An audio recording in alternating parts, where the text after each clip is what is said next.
Wrestlers, in many ways, exist within the realms of their own company to be cheered and booed. It's a bit odd when you think about it, but that is their job, to get a reaction that is either positive or negative.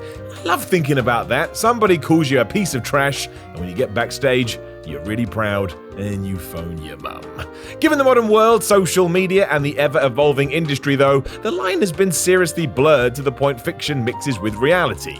Can make for some great TV, but it also has the ability to create quite the back and forth between wrestler and fan, which ends with some actual feelings being hurt. This is no good. But I'm Simon from What Culture. Remember to subscribe, and this is 10 times WWE wrestlers shot on fans. Not literally. Number 10, Lana takes aim at her critics. The character of Lana is really odd. She's bounced around as both a good guy and a bad guy, sometimes on a whim, and most of her storylines to this point have been focused on her being in a relationship.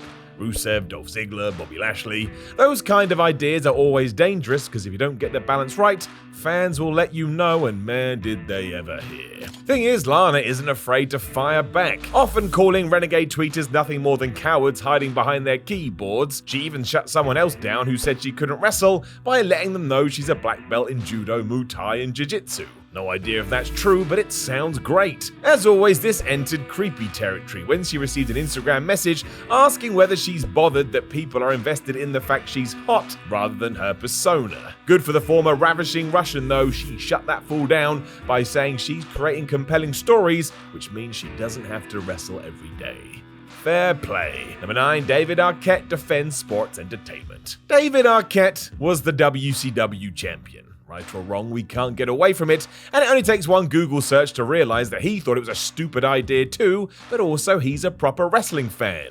Not just doing it for the lols. It's why in 2018 he decided to make a comeback to the ring after some rigorous training and was slapped on an advert for an NWA event. Few fans that were mad, but thankfully David had an answer, making the very good point that he loves the business as much as these haters, which makes their anger truly baffling. Arquette let everybody know he had been training for 8 months, and in that time also had 2 surgeries. He even mentioned that tying him in as just a Hollywood guy was stupid, and he'd prove all these people wrong by showing that he could go in the ring. Oh hell yeah. This kind of worked too as people realized that David was actually putting his acting to one side to get involved with something he loved, and you can't look down on that. It's called chasing a dream, dabbit, and we could all do more of it. Number 8, Peyton Royce and Dave Meltzer. A controversial character, even though personally I think we should all remember that Dave Meltzer is a popular journalist that you're both allowed to agree and disagree with.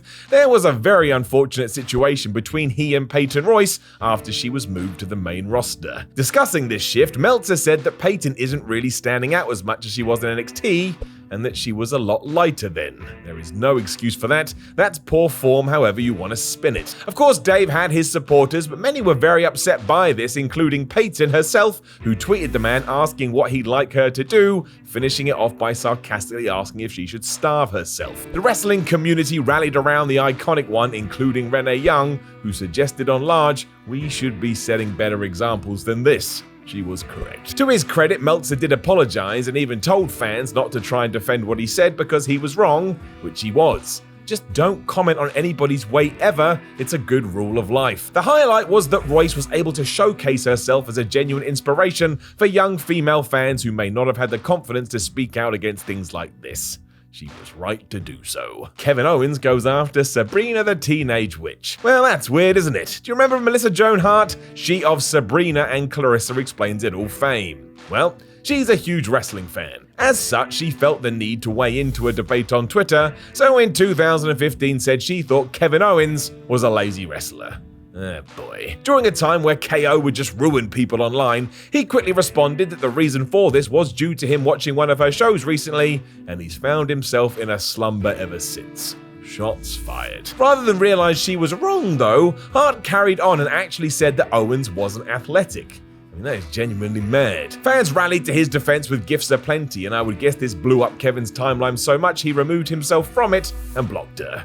Even Big E got involved using the hashtag #IStandWithOwens, and while Melissa tried to explain she was talking about the character and not the person, it was too late. I hope you caught my pun then too. I am very proud of it. Baron Corbin ruins everyone. The people who don't like Baron Corbin are very loud about it, especially on social media. Seemingly making it their day job to just hurl abuse at him, these folk can't understand why Vince McMahon continually pushes him.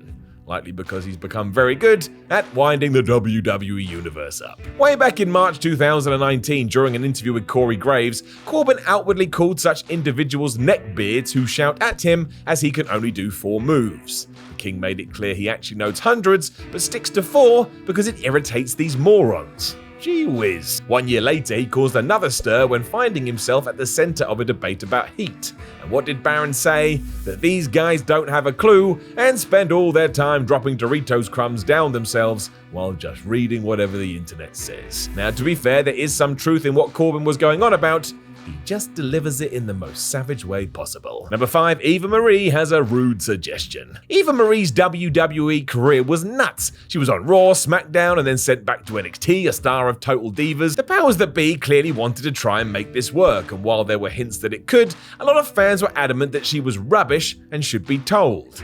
Isn't that always nice? Understandably, being a little irked by this, she opened up in a 2018 podcast and discussed why she went back to NXT to begin with, e.g. to get more experience and put in time setting up the rings and paying those so-called dues. So when people told her she didn't care about wrestling, her response was a quick F you. Eva believed she had earned this opportunity, and those who couldn't see that should kiss her ass. True or not, this backlash did get way too much at one point, which could be why Marie left the company a few years ago to seek out other options. Number 4, Braun Strowman's lack of empathy. It's a hard life anyway, but it was made even more difficult when the global pandemic hit, forcing a lot of companies to temporarily close their doors. Realizing what this would mean financially, the wonderful evil Uno suggested supporting these guys by buying their merchandise or whatever, with the likes of Chris Jericho, Cody, and Jon Moxley all agreeing and helping out. When it came to the monster among men, he saw it differently. I'll just read verbatim what he wrote on Instagram because I don't know how else to say it. Here we go with more of the somebody paid for my bills stuff. If you can't afford to pay your bills, maybe you should change professions. What happened to being accountable for your own actions? Question mark, question mark, question mark, exclamation mark, exclamation mark, exclamation mark. A very tone-deaf argument and said at the worst time ever. The real kicker was that Braun never had to walk this path as he found himself in NXT quite quickly. Word on the street is that after a few words from somebody, Strowman understood he'd made an error, and as long as people do learn from their mistakes, then there is a silver lining. Still, this was just a silly thing to say that rightfully got called out here, there, and everywhere. Number 3, Shayna Baszler's dating and parenting hotline. Shayna Baszler is just great. She can kick your ass in real life and seemingly can do it digitally too. First rule of anything should be don't mess with the Queen of Spades. For example, as WWE was building to the 2020 Elimination Chamber, Baszler said she was gonna tear the out of Becky Lynch. When a fan tweeted her saying such language was inappropriate on a PG show, Shayna had some choice words. Firing right back, she said that maybe this guy should actually be a good dad, explain to his kids that Baszler was a bad person who shouldn't be imitated, and also she didn't give a crap about his children. Talk about staying in character. There was also other morons who insulted Shayna's looks, but man, did she not care about that. After being told how unattractive she was, the openly gay Baszler responded that she gets hotter tail than this idiot. That dude got owned. I would assume when he read this, he slowly put his phone down and thought about what he'd done. Number 2, Ronda Rousey doubles down. Fans loved Ronda Rousey when she first arrived in WWE, and rightfully so. Her Mania 34 debut was great, and for someone who hadn't been doing this all that long, she looked awesome. Ronda would wreck fools and look brilliant doing it. Because this is modern wrestling though, where the phrase you either die a hero or live long enough to see yourself become a villain is more true every day, Rousey was on borrowed time.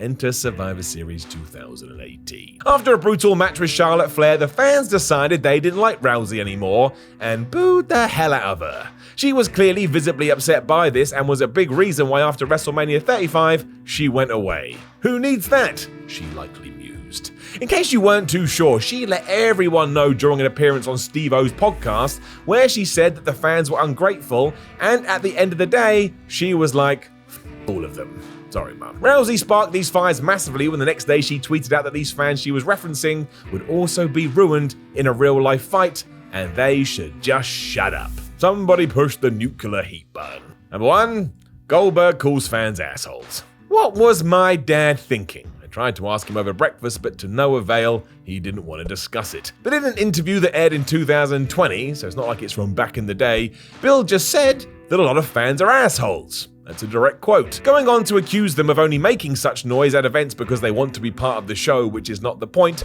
this seemed very removed from the guy who had returned to WWE because he wanted to be a hero to kids. I would guess all the hate from that Taker match finally got to him. There is an interesting debate here about how much somebody in the crowd should be allowed to interact after buying a ticket, but that, my friends, is a different debate for a different day. Know of any other times wrestlers shot on fans? Make sure you let us know in the comments below, and don't forget to like, share, and subscribe. Then head over to whatculture.com and read yourself some articles. Follow What Culture on Twitter at WhatCultureWWE, and watch more videos here on What Culture Wrestling. My name is Siren from What Culture. Thank you so much for joining me, and I will talk to you again soon.